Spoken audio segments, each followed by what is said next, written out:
पौर्वाणिक स्वाध्यायविलयं श्रीमदाचार्यभक्ति कायसुखं करोम्यहम्।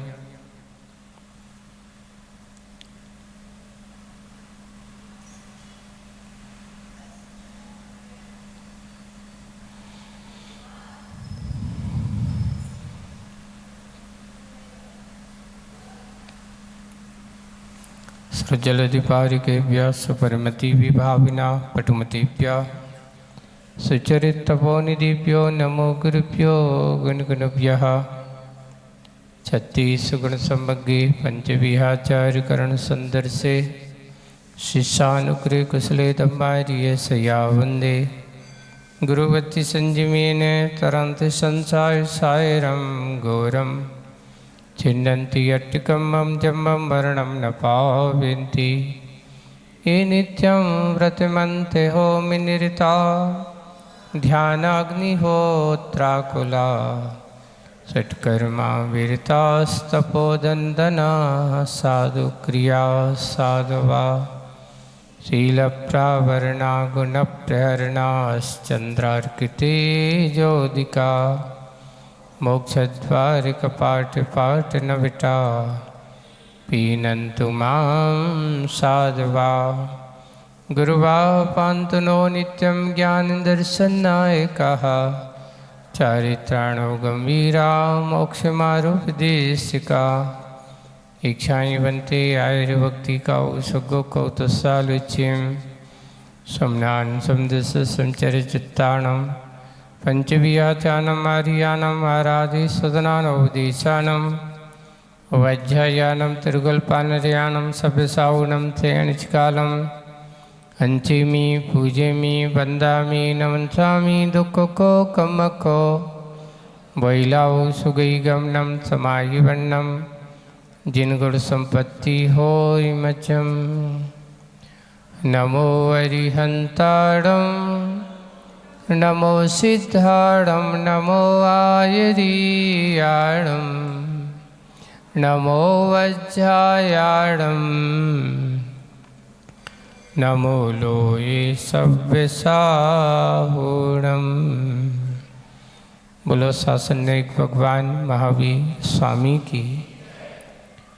मूल नायक देवादिदेव 1008 श्री शंभुनाथ भगवान की। परम पूज्य आचार्य गुरुवर श्री विद्यासागर जी महाराज की। अहिंसा परमो धर्म की। आचार्य श्री समय सागर जी महाराज की। पूज्य मुनि श्री 108 अजित सागर जी महाराज की जय। समस्त मुनि संघ की जय।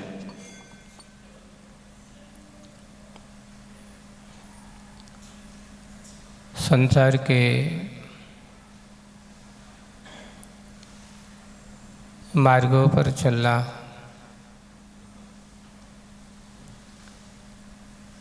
या ये कहो संसार की कामना लेकर के मार्ग पर विचरण करना और एक दूसरे सांसारिक कामना तो नहीं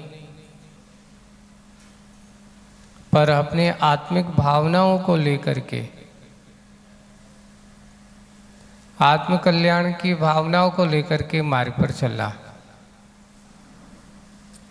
दोनों में अंतर होती है। कैसा अंतर होता है बताओ। देखिए, संसारी जीव लोगों की जब सांसारिक इच्छाओं को लेकर के करते हैं तो उसको कहा गया इच्छा, कामना, पांछा, ऐसा कहा गया। तो मुनि महाराज भी चलते हैं। यहाँ कोई भी पंच परमेष्ठी जितने भी हमारे हैं, अविसिद्ध परमेष्ठी को छोड़ दो, अरहंत परमेष्ठी से लेकर के साधु परमेष्ठी तक वे सारे के सारे मोक्ष मार्गी हैं अभी। पर उनकी कामना क्या है, उनकी इच्छा क्या है? उनकी इच्छा क्या है? उनकी इच्छा है कि मुझे अपने आप के स्वरूप की प्राप्ति हो जाए मुझे भी ऐसे सिद्धत्व पद की प्राप्ति हो जाए। तो एक व्यक्ति बोला, महाराज जी देखो, हम लोगों की भी कामना है और आपकी भी कामना है, हमारी भी इच्छा है और आपकी भी इच्छा है। आप भी इच्छा लेकर के चल रहे हो, हम भी इच्छा लेकर के चल रहे हो। अंतर इतना है कि जब दोनों को इच्छा है तो कौन बिना इच्छा के चल रहा है, और आप कह रहे हो कि इच्छा मत रखो। बिल्कुल है बात है, इच्छा किस चीज की मत रखो, उसको इच्छा नहीं कहा, वांछा नहीं कहा, आशा नहीं कहा, उसको भावना कहा।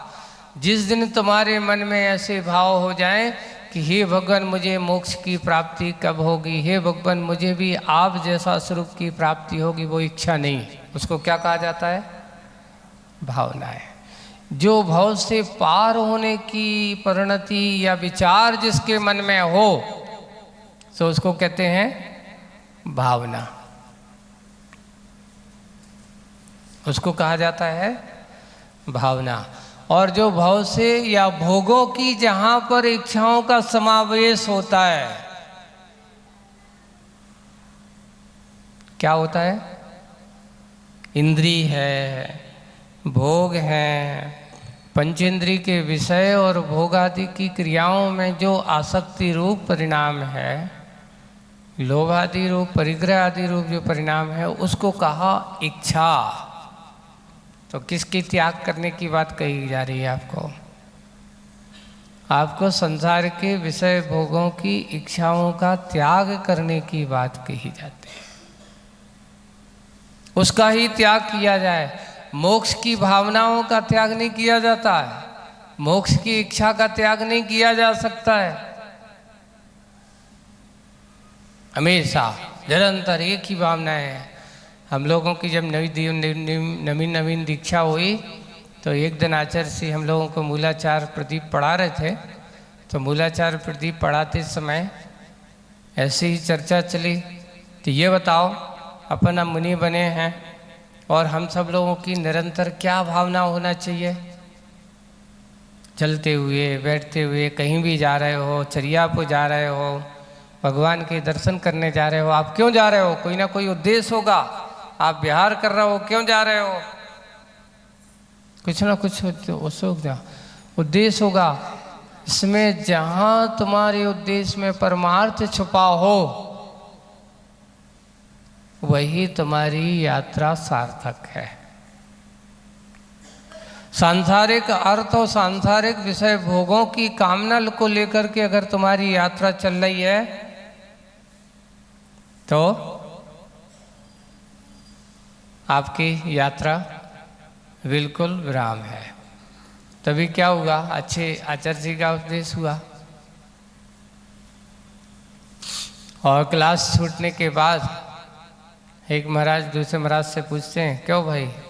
आचार्य जी भी बिल्कुल बाजू में खड़े थे वहीं से। अब सब लोगों को जंगल जाना था तो बोले कहाँ जा रहे हैं महाराज, कहाँ चल रहे हैं? तो उन्हें धीरे से, अब क्लास पढ़ के आए थे तो बोले कि मोक्ष जाना है। कहाँ जा रहे हैं? बोले कि मोक्ष जा रहे हैं। कहाँ जा रहा है? मोक्ष जा रहे हैं। कहीं भी कोई भी क्रिया हो तो आचार्य जी ने जैसे ही सुना और जोर से हंस दिया। बिल्कुल, हाँ बिल्कुल ऐसी भावना होना चाहिए। किसकी? हर क्षण हर पल एक ही भावना होना चाहिए कि हम कहाँ जा रहे हैं? मोक्ष जा रहे हैं। हम कहाँ जा रहे हैं? आत्म कल्याण के मार्ग पर जा रहे हैं। जिस दिन हमारी ऐसी भावना हो जाए, समझ लेना हमारी मंजिल हमारे पास नज़दीक होगी। आप पूजन करने जाते हो, श्रावक के लिए भी यही दृष्टि होना चाहिए। हम पूजन करने जाते हैं, भगवान हम आपकी पूजन करने आए हैं। हमारी भावना क्या है? आपने भगवान की पूजन की, क्यों की? करने का उद्देश्य क्या है? बस मुझे भी आप जैसे स्वरूप की प्राप्ति हो। पूजन का उद्देश्य हमारा ये होता है। मात्र द्रव्य को चढ़ाने का नाम पूजन नहीं है। परिभाषा दी, पूजन किसे कहा? जहाँ पूज्यता के गुणों की प्राप्ति की भावना जिसमें हो उसका नाम पूजन है। प्राप्ति की भावना हो। मात्र आपने क्या किया, भगवान आपके गुणों गान कर दिया, हमने आपकी कीर्तन कर दिया, तो आप भगवान कहे तो आपने कौन सा एहसान कर दिया हमारे ऊपर? अगर आप नहीं करते तो क्या हमारा एहसान घट जाती? नहीं, आपने कोई एहसान नहीं, आपने एहसान किया अपने ऊपर। पूजन करके आप भगवान के ऊपर एहसान नहीं करते हो। शिष्य भी यही सोच लेना, गुरु और शिष्य का संबंध कभी ये मत सोचना कि जो शिष्य सोचता है कि मैंने गुरु जी की बहुत सेवा की है, बहुत परिचर्या की है, बहुत सेवी, गुरु जी के अच्छे साथ हम रहे हैं, तो ये सोच लिया कि हमने बहुत गुरु जी के ऊपर उपकार किया है। बिल्कुल गलत बात। आपने गुरु के ऊपर उपकार नहीं किया, तुमने उपकार किया है अपने ऊपर। गुरु जी ने कभी ये नहीं कहा था कि तुम मेरे साथ ऐसा करो, क्योंकि उन्हें ये तो शिष्य का कर्तव्य है, ये तो शिष्य का परम कर्तव्य है कि अपने गुरु जी की, उनकी अनुचर्या में सहयोगी बनना, उनकी सेवा करना, उनकी तत्पर, उनकी आज्ञा में रहना, उनके कहे अनुसार चलना, ये शिष्य का ही परम दायित्व, परम कर्तव्य होता है। ऐसे ही शिष्य के ऊपर गुरु का उपकार होता है, और गुरु के ऊपर शिष्य का उपकार यही है कि उनकी कृपा हमेशा अपने ऊपर बनी रहे। बिल्कुल ऐसा होना चाहिए। कैसा होना चाहिए? इसमें किसी प्रकार का कोई संदेह नहीं होना चाहिए। एक छोटी सी कहानी सुनाते हैं अपन, है ना। एक कैसा, बिल्कुल कोई इसमें कोई संशय नहीं है, जैसा कहा वैसा चलना। एक छोटा सा बेटा है और उसकी माँ ने कहा कि बेटा जा और बाजार से लेकर के आना है, और वापिस कहाँ आना है तुझे? जल्दी, किधर उधर भटकना मत, सीधा घर आना, खेलने कूदने मत ना, किसी के घर नहीं जाना, इधर उधर नहीं जाना। उसने कहा ठीक है। अब हुआ क्या, रास्ते में वो आ रहा था, उसने देखा कि एक बहुत बड़ा पंडाल लगा हुआ है, बहुत सारे लोग बैठे हुए हैं, तो उसका मन हुआ कि देख कर तो आए। वहां गया और जाते ही वहां जो प्रवचनकार थे, एक विषय चला वहां, और विषय चला, क्या चला? विषय ये चल रहा था कि यहाँ बैठे हुए लोग जो हैं, किस किस को स्वर्ग जाना है। उन्होंने कहा किस किस को स्वर्ग जाना है, तो सबने क्या कर दिया, हाथ उठा दिए। वो बच्चा भी जय नैना पहुंचा ही था, खड़ा था, अब वो सुन रहा था, तो उसने कुछ नहीं किया, हाथ नहीं उठाया। तो उन्होंने पूछा क्यों बेटा, इधर आओ, तुम्हें स्वर्ग नहीं जाना? तो वो ने सीधा सा एक शब्द कह दिया, नहीं, माँ ने कहा था कि ये चीज लो, वापस सीधे कहाँ आना, घर आना। क्यों? क्योंकि माँ ने मना किया है कि तुम्हें कहीं नहीं जाना। वाह! ऐसे ही जैसे उसने सुना कि बोले कि ये कहलाते हैं आज्ञा प्रधानी, ऐसे ही जैसे वो बालक की दशा है, वैसे ही गुरु शिष्य की दशा होती है। गुरु जी ने कहा है कि तुझे जो चलना है, जैसा है वैसा ही चलना है, इधर उधर नहीं जाना है। जिस दिन तुम्हारी ऐसी परिणति हो जाएगी, स्वर्ग तुमसे दूर नहीं, स्वर्ग तो तुम्हारे पास होता है। क्योंकि जहाँ संशय होता है वहाँ स्वर्ग नहीं होता, और जहाँ स्वर्ग होता है वहाँ किसी प्रकार का संशय नहीं होता। जैसे उस बालक को माँ ने कहा है, जैसा कहा वैसा करना है। ऐसी दृष्टि भक्त और के प्रति अपने होना चाहिए, समर्पण की भावना होना चाहिए। भगवान का मार्ग यही है, इससे चलने से ही तुझे कल्याण मुक्त पथ की प्राप्ति होगी। ऐसा ही कल्याण की भावना है। हमेशा निरंतर चलते रहते हैं, अपने पद की ओर बढ़ते चले जाते हैं।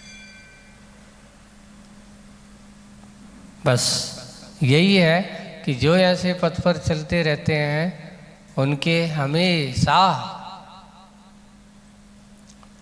पद चिन्हों को स्मरण करके उसको हम उनके अनुगामी बनते चले जाते हैं। एक और ये एक बहुत बड़ा अच्छा है, एक बच्चों के मन में भी आता है, कभी कभार पूछे, ये बताओ महाराज, सब लोग ये कहते हैं हम आपके चरण स्पर्श करते हैं,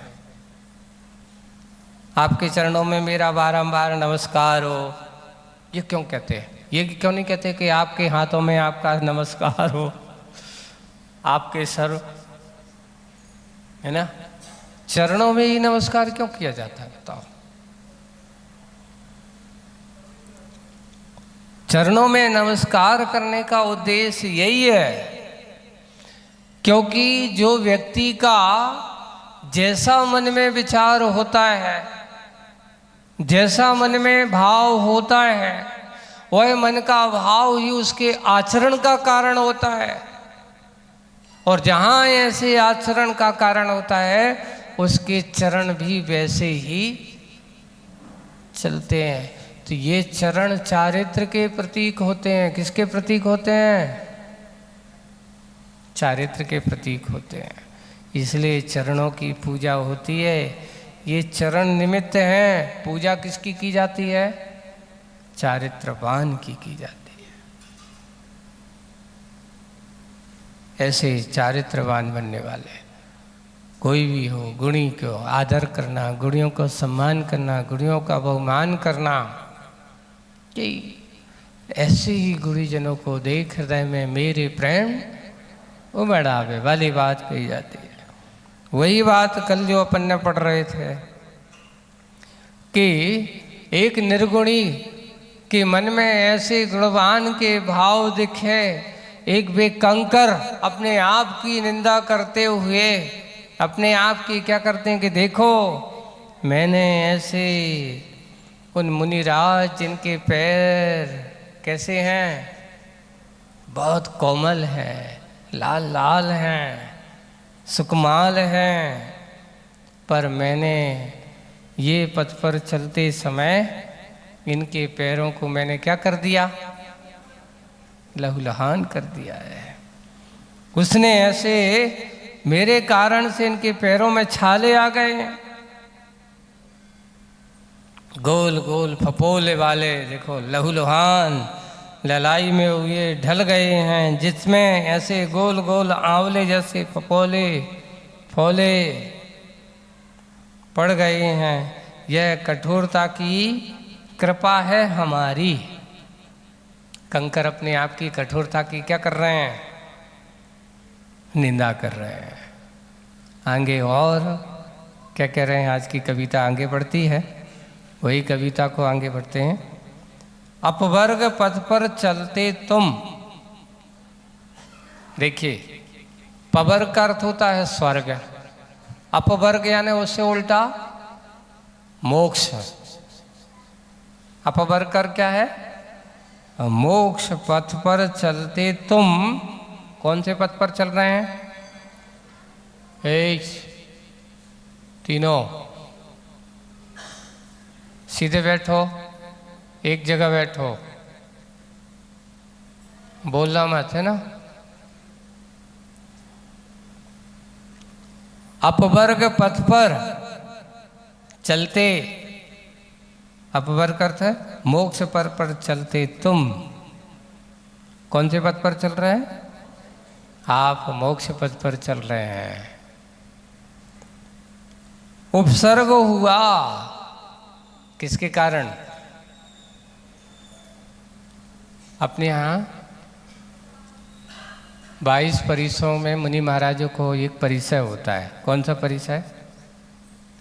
तृण परिसृज है ना? तृण परिसृज करते चल रहे हैं, पैरों में कंकर लग गया, कांच लग गया, कांटे लग गए, पत्थर चुभ गया, ऐसा ये परिसर है मेरे द्वारा, इसको भी एक उपसर्ग कहा। क्या करें? इस उपसर्ग को मान करके आगे बढ़ना चलना नहीं, तुम्हारे यहाँ वहाँ नहीं जाना है। बोले कि क्यों नहीं जाना है? तुम्हारे यहाँ का बहुत रास्ता खराब है। क्यों? कंकर पत्थर ज़्यादा है, रास्ता बहुत खराब है। नहीं, उपसर्ग होगा। उपसर्गों को कभी भी दुखकारी नहीं मानो, कष्टकारी नहीं मानो। कैसे? देखो, आपकी अपनी अब ऐसे समय पे गुरु जी के वचन याद आते हैं। आचार्य हम लोगों को बड़े कभी भी होता ना, जब ऐसी प्रतिकूलता आती तो उस समय एक साहस और एक जोश बरते थे। कैसा जोश बरते थे? प्रसंग है, नेमावर से बिहार हुआ, आपको बताते हैं। हुआ ये कि सुबह सुबह का बिहार चल रहा था, तो हमारे एक महाराज हैं, उनको थोड़ा सा रात में कुछ तकलीफ हो गई।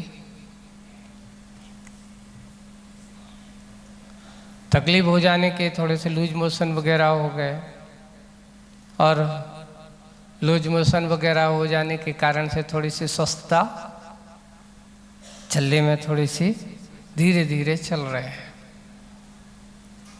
सुबह उन्हें जल्दी बिहार निकल गए। आचार्य ठंडी का समय था, थोड़ी आध घंटा थोड़ी पहले निकल गए। अब चलते चलते आचार्य उनके पास पहुंच गए।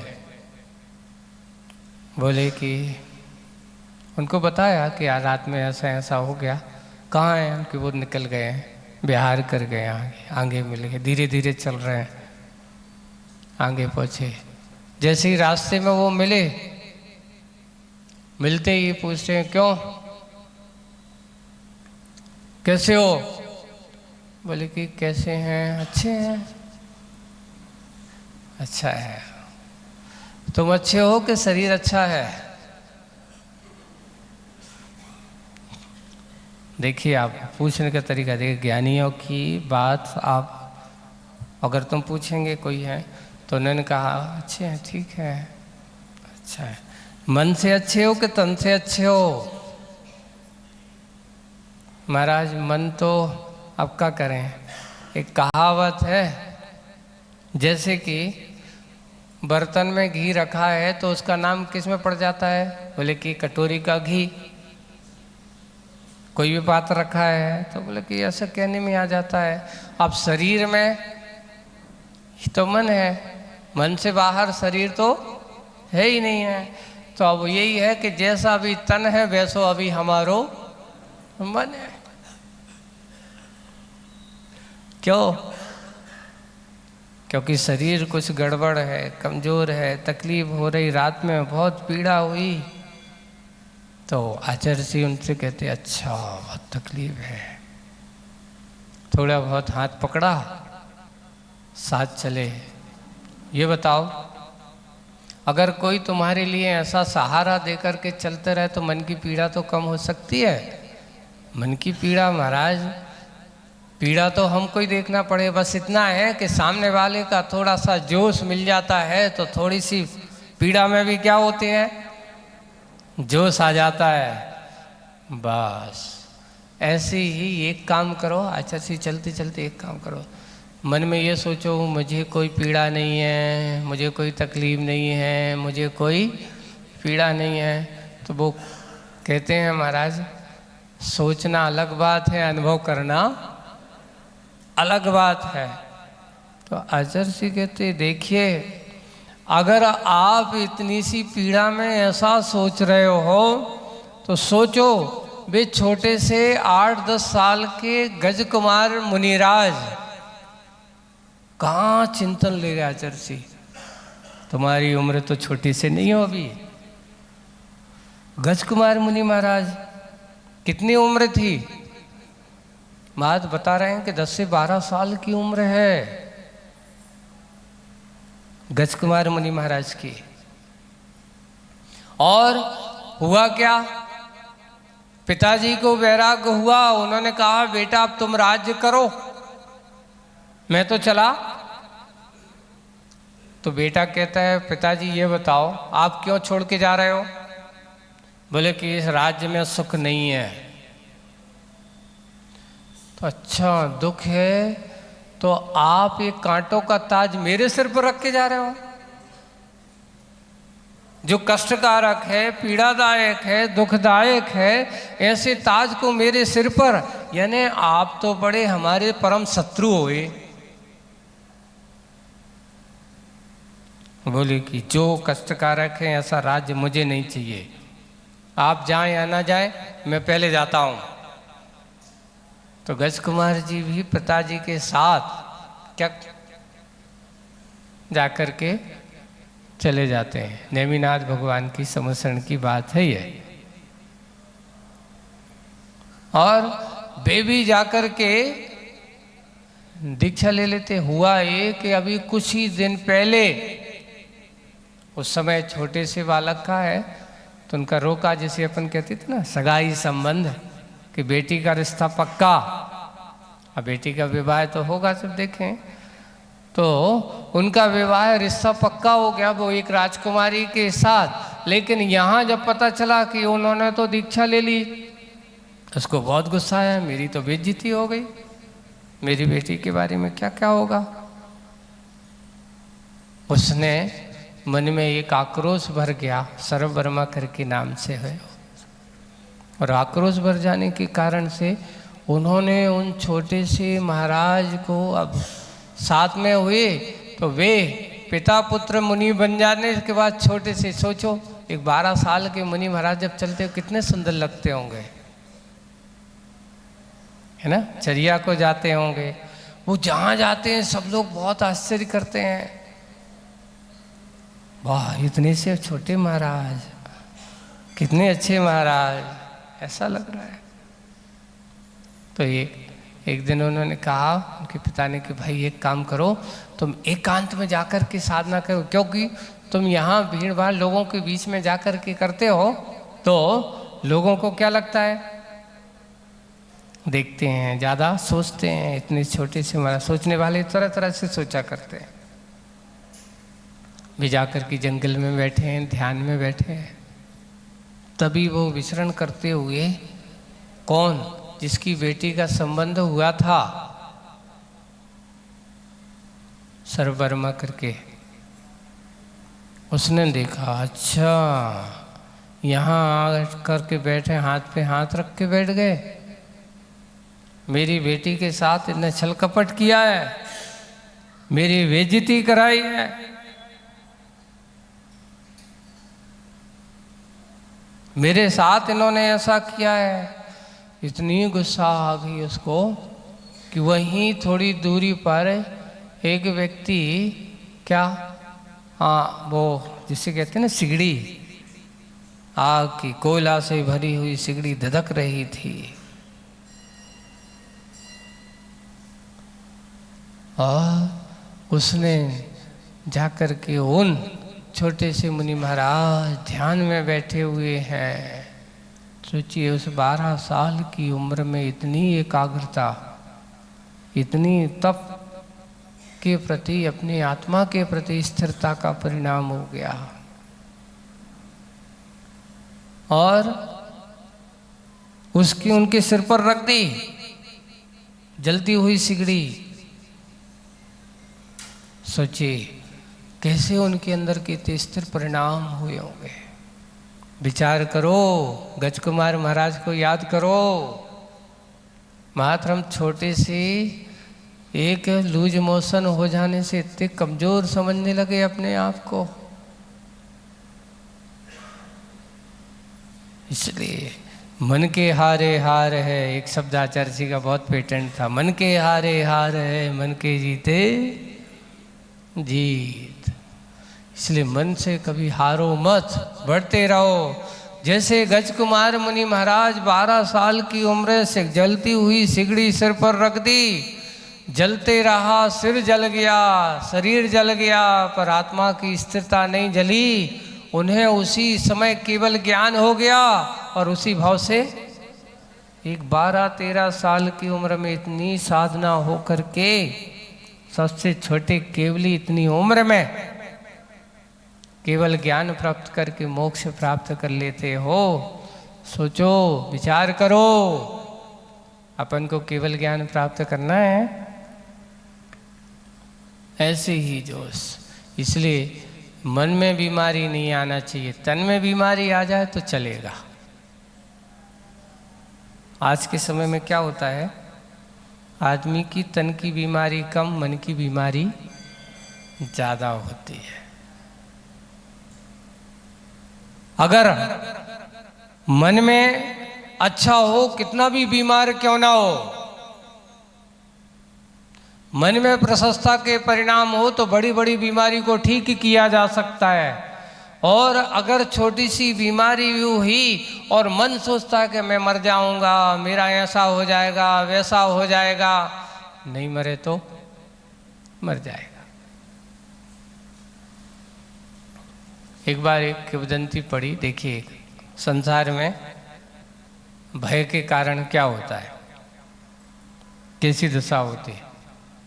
ये काल्पनिक सत्य घटना नहीं समझना ना, कहानी है, समझाने वाली है आपको। तो बोले कि एक बार यमराज बैठे हैं और यमदूत से कहा कि जाओ धरती पर, अपने यहाँ का थोड़ा सा स्टॉक ख़त्म हो रहा है, तो जितने बूढ़े बाड़े हैं सबको लेकर के आओ, सबको लेकर के, अर्थात जितने जो आवे लायक हैं उनको लेकर के आओ। अच्छा, यमदूत गया, क्या करें, अब एकदम सीधे तो डायरेक्ट ला नहीं सकते, तो उसने छोटी से ऐसा कुछ रचा, थोड़ी सी बीमारी फैला दी, जिससे कि ये बूढ़े बूढ़े लोग जल्दी आ जाएं। ये चिंतन की समझाने की कहानी है, सत्य कहानी नहीं समझना। तो वहाँ पर जैसी बीमारी फैली तो हुआ ये कि चक्कर ये हो कि बूढ़े तो जमे रहे, लेकिन जो जवान जवान से थे वे उसके चक्कर में बूढ़े तो नहीं आए, जवान वहां पर पहुंच गए। यमराज पूछे, क्यों? यमदूत से, क्या किया तुमने? हमने क्या कहा था कि जो अति वृद्ध हो गए हैं ऐसे लोगों को लाना है, तुम तो यहाँ ये जवानों की सेना खड़ी कर दी।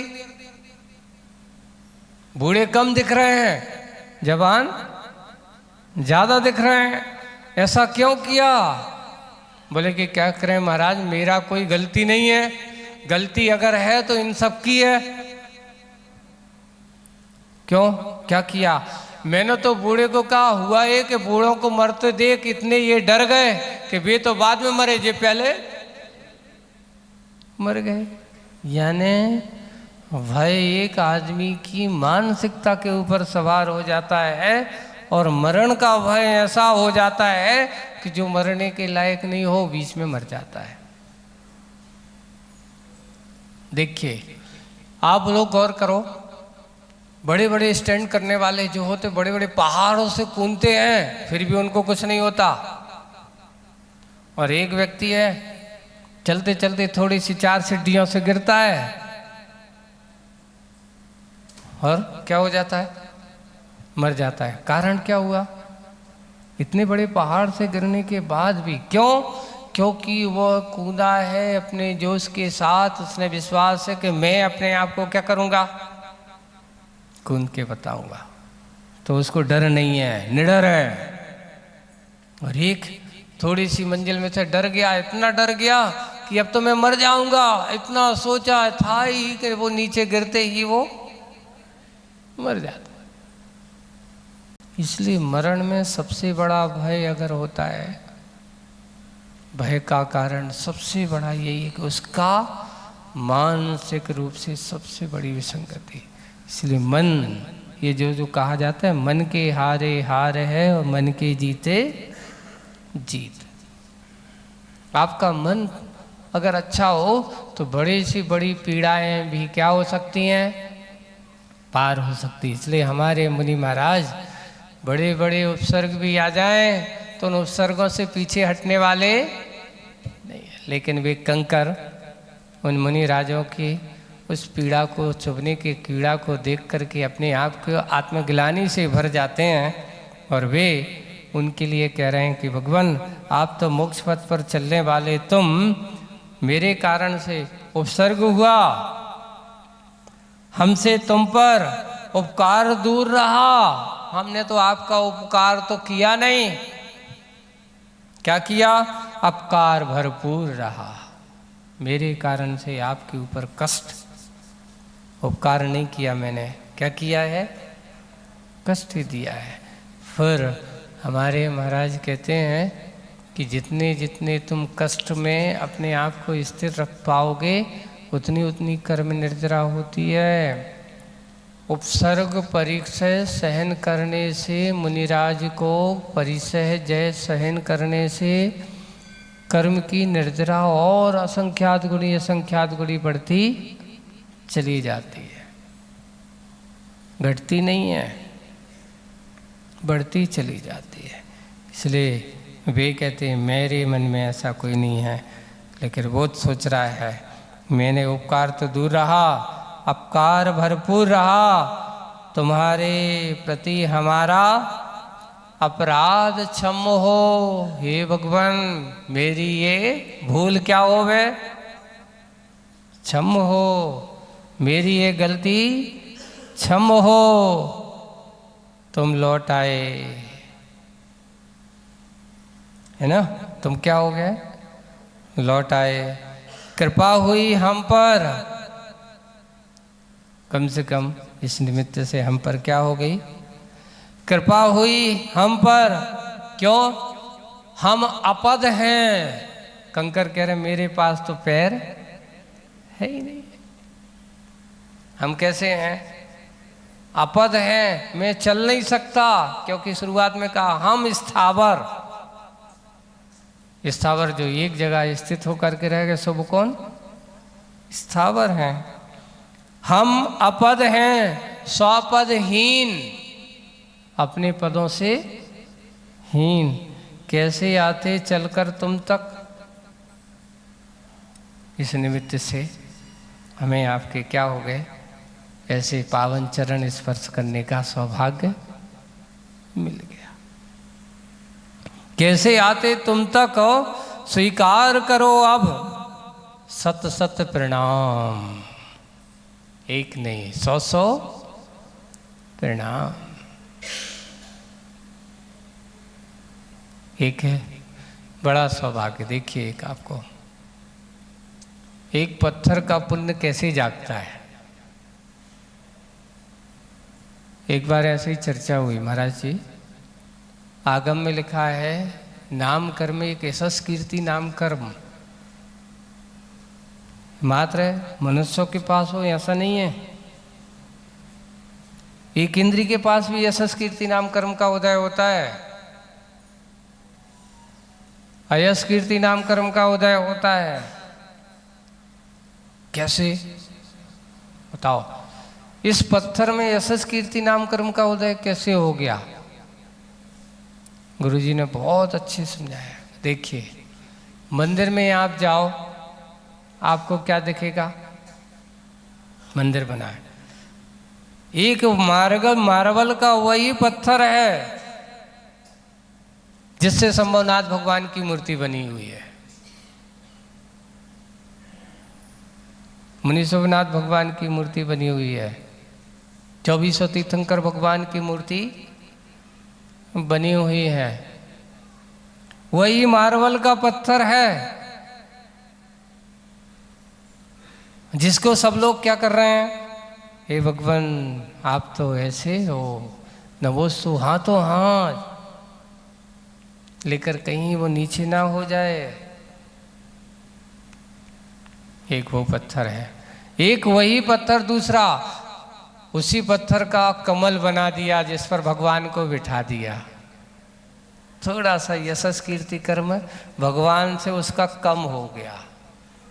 अब उसके बाद एक वेदी उसी पत्थर की क्या बना दी, वेदी बना दी। वही मार्बल का पत्थर है। और अब तीसरा एक वो पत्थर है जो नीचे कहाँ बिछा दिया, फर्श पे बिछा दिया। मार्बल वही, पर यशस कीर्ति कर्म में उसके नाम कर्म में अंतर अलग अलग है। अंतर वही है, कोई अंतर नहीं है। पत्थर की प्रजाति एक, खान एक, लेकिन उसमें भी सबका पुण्य कर्म अलग अलग। यशस कीर्ति नाम कर्म का उदय एक इंद्री में भी होता है,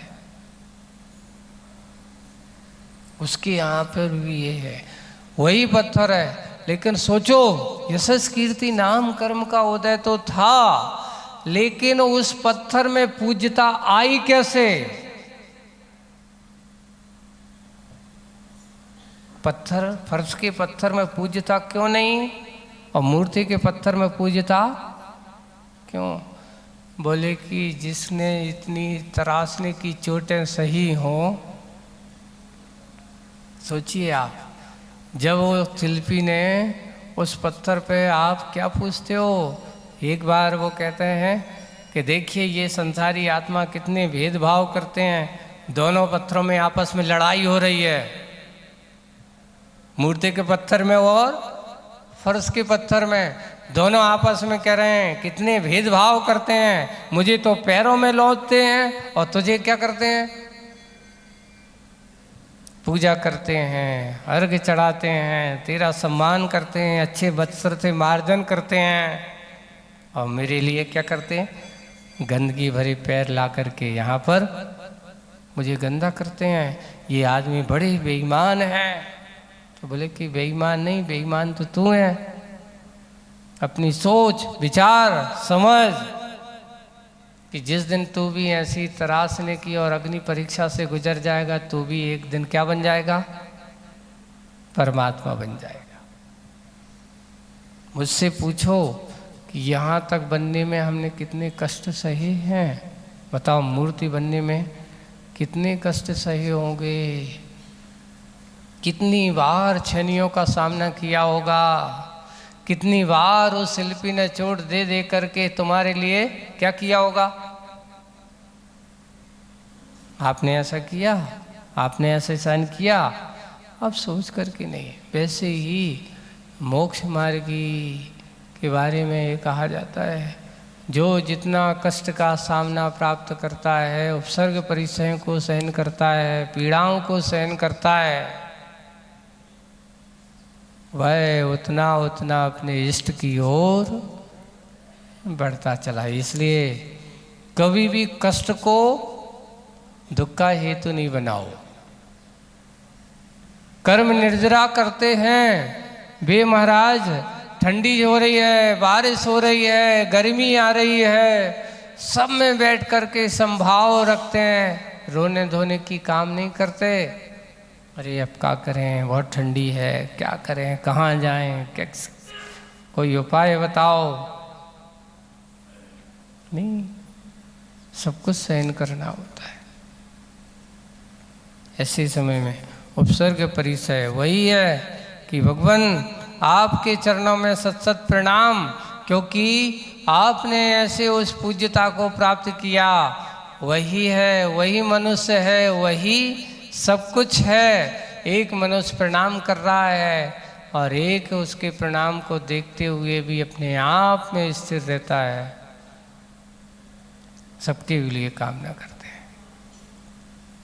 अभी एक कुंडलपुर में एक अच्छा विषय चला, आचार्य देखो कितनी दूर दूर से लोग, जब महोत्सव का कार्यक्रम हुआ तो एक दिन बैठे तो आचार्य स्वयं कहते हैं कितनी दूर दूर से लोग आते हैं। ये आचार्य के शब्द थे। कहाँ कहाँ देश विदेश से लोग आए हैं भगवान के दर्शन के साथ साथ तुम लोगों को दर्शन करने। हम सब लोग महाराज तुम लोगों के दर्शन करने, क्या क्या भावना लेकर के आते हैं लोग, कितने विशुद्धि भाव के लोग आते हैं, कितना पुण्य संचय करके जाते हैं। तो ये सोच लो उनकी नमोस्तु आपके वैराग्य को बढ़ाने के लिए है, घटाने के लिए नहीं है। देखो सोच करके आचार्य जी के देखो चिंतन कहाँ कितनी गहराई में ले जाते हैं। कभी ऐसा सोचा कि एक श्रावक आकर के जब मुनिराज के सामने नमोस्तु करता है, उनकी वंदना करता है और वंदना करके अपने आप को उनके चरणों में झुकाता है, उसका झुकाना अर्थात उन मुनिराज के मन में उसके प्रति देख करके प्रसन्नता के भाव होना, अर्थात वे अपने अंदर के राग को नहीं वैराग्य भाव को बढ़ाने का काम की। देखे इसने मेरे अंदर ऐसे पूज्यता के भाव देखे हैं। लोग आपको साधु परमेष्ठी के रूप में पूछ रहे हैं, आपको ऐसे ऐसे भगवान के स्वरूप में हम लोग जब विहार करते हैं तो ऐसे ऐसे लोग रास्ते में मिल जाते हैं, कभी अच्छे भी मिल जाते हैं, कभी बुरे भी मिल जाते हैं। अच्छे लोग मिलते हैं, धन्य है भगवान आप हमारे यहाँ अगर आप आए, आपकी हमारे लिए हो भाग्य है, सौभाग्य है। वो मन में ऐसे भाव लगा। अभी हम जब लोग यहाँ से आ रहे थे, क्या नाम अपना वो शेरपुरा क्या था ना, ऐसे कुछ शेरपुर गाँव, वहाँ जिसके मकान में हम लोग रुके थे, वो जैनेतर भाई थे। वो कहते हैं महाराज यहाँ से जब भी कोई साधु निकलता है, और यहाँ के लोगों से मैंने कह के रखे, ऊपर के 3-4 कमरे हमने ऐसे व्यवस्थित करके रखे हैं कि कोई भी साधु निकले और हमारे यहाँ अगर हम कुछ भी सामान हम यहाँ पर रखते नहीं, उनको रुकने के लिए, ठहरने के लिए, करने के लिए मैं तो अहोभाग्य हूँ कि जो ऐसे चलने वाले, पैदल चलने वालों के लिए कुछ समय के लिए मैं क्या दे सकूं, प्रश्रय दे सकूं, जगह दे सकूं। वो जवान बेटा था, पति पत्नी और उसकी माँ है ना, और सब ने आए और वो बड़े अच्छे से, ऐसा नहीं लगा कि वो जैन भाई नहीं है। कभी कभार जैनेतर होकर के भी लोग जो जैन नहीं पुण्य कमा पाते, जो वो व्यक्ति कमा लेते हैं, ऐसा पुण्य मिल जाता है। जो बड़े बड़े करोड़पति, अरबपति, महलों में रहने वाले ऐसे जैन श्रावक को वो जो पुण्य नहीं मिल पाता, वो पुण्य एक सामान से झोपड़ी में रहने वाले लोगों को मिल जाता है। इसलिए कहा गया है कि जो कहा कि बड़े बड़े महलों में नहीं, सबरी की छोटी सी कुटिया में भगवान के शरण पहुँचते हैं। किसके कारण से? भक्ति के कारण से, त्याग के कारण से, उसके अंदर की भावनाओं के कारण से। ऐसे लोगों की विशुद्धताएं रहती हैं। विहार करते समय ऐसे प्रसंग हम लोगों को बहुत सारे मिलते रहते हैं। ऐसे ऐसे लोग पुण्य कमा लेते हैं। इसलिए अपने आप के भाव हमेशा अच्छे बनाओ। कभी भी बन सकता है तो जितना बन सकता है, क्या होना चाहिए? श्रावक को एक ही काम है कि कभी बन सके तो किसी के सहयोगी बनो, असहयोगी ना बनो। सामाजिक कार्य भी आप करते हैं, सामाजिक कार्यों में अगर हम सिर्फ अपने लिए, अपने नाम के लिए, मेरा नहीं होगा तो मैं ऐसा कर दूंगा। बंधु ये ध्यान रखना, अभी तो नाम ही मिल गया है। क्या मिल गया है ये बताओ? चींटी का कोई नाम होता है? कोई गाय का कोई नाम होता है? पशुओं का कोई नाम होता है? सब पशु ही कहते हैं। बंधु ये ध्यान रखना, अभी नाम के पीछे पड़े हो और नाम के पीछे अगर किसी को बदनाम करोगे तो अगला भाव ये होने वाला है कि अगले भाव में तुम्हें कोई नाम मिलने वाला नहीं है। मतलब समझे नहीं महाराज? अगले भाव में क्या नहीं मिलने वाला? नाम नहीं मिलने वाला। अब आप समझदार हो, आगे की बात। इसलिए ऐसा काम नहीं होना चाहिए धर्म और धर्मात्मा के क्षेत्र पर कि जिससे किसी प्रकार की कोई हमारे द्वारा विघ्न उपस्थित हो।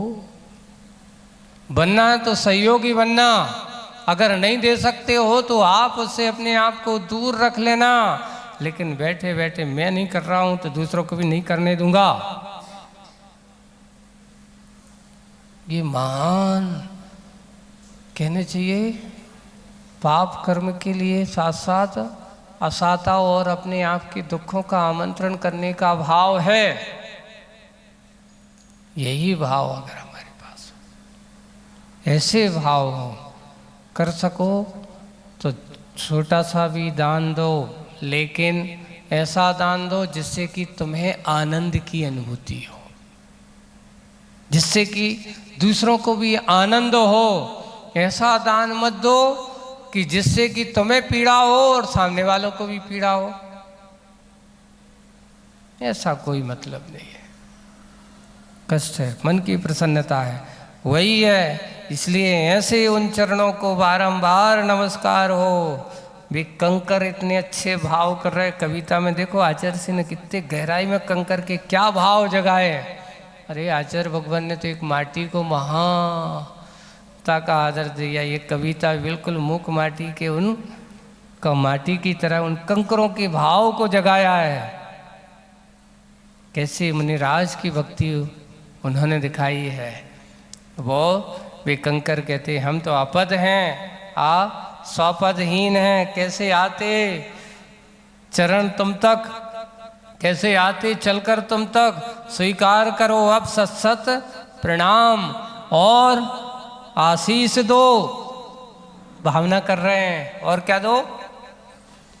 आशीष दो। हम भी तुम सब सम, हम भी तुम सम, शिवपथ पथिक गुणों में अधिक बन सके। अब आप कहोगे महाराज कंकर खिलाने तो कैसे बना रहे हो महाराज?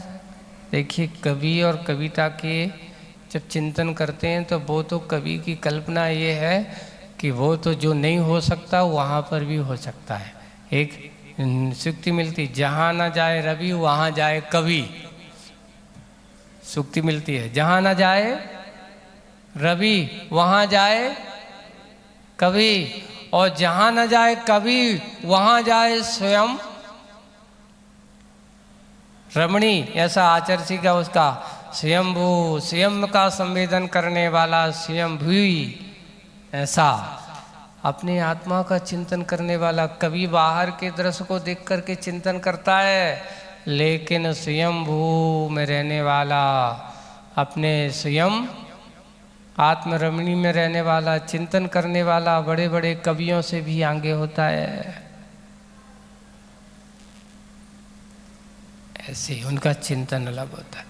यहाँ पर वो कंकर पत्थर को चिंतन बनाया, पर उसके अंदर भी वह भाव हो सकता है। ऐसे भाव बनाए शिवपत्र में गुण में अधिक बन सके और साधना की ऊंचाई शीघ्राते शीघ्र चढ़ सके। छोटी मोटी नहीं, साधना की ऊंचाइयों को शीघ्राति शीघ्र चढ़ सकें, ध्रुव की ओर बढ़ सकें, बन सके हम अंत तो गत्वा तुम संश्रमण। और चमन। ये कविता का सार है। ये कविता का बहुत अच्छे से एक कंकर और एक हम मन। शीर्षक क्या था कविता का? कंकर, तुम कंकर हम मन। आप क्या हो? बोले कि तुम कंकर हम कंकर जैसे, और एक मन। ऐसा मन वाले मुनिराज के लिए उन्होंने बहुत अच्छे से भक्ति, श्रावक की चर्या पूरी की पूरी, श्रावक को कैसे रूप में कैसा मान करके किस प्रकार करता हुआ, ये 3 दिन में ये कविता को बहुत अच्छे से अपन ने समझा है। और ऐसे ही समझते हुए ऐसे भक्ति के भाव इसमें भरे हैं। श्रावक के परिणाम, समर्पण, श्रद्धा, भक्ति कैसे होना चाहिए, इसकी कथा को कहने वाली ये तोता क्यों रोता की ये कविता आप सबको आज की यहाँ हुई। आज बस इतना ही, आगे की बात बाद में। बोलिए परम पूज्य आचार्य गुरुवर श्री विद्यासागर जी। चलें जिनवाणी स्तुति करेंगे। मिथ्यात्व में नाश वेको, ज्ञान के प्रकाश वेको, भास वेको भानु सी बखानी है, छौ द्रव्य जान वेको, सो पर प्रछान वेको, अनुभवताय वेको,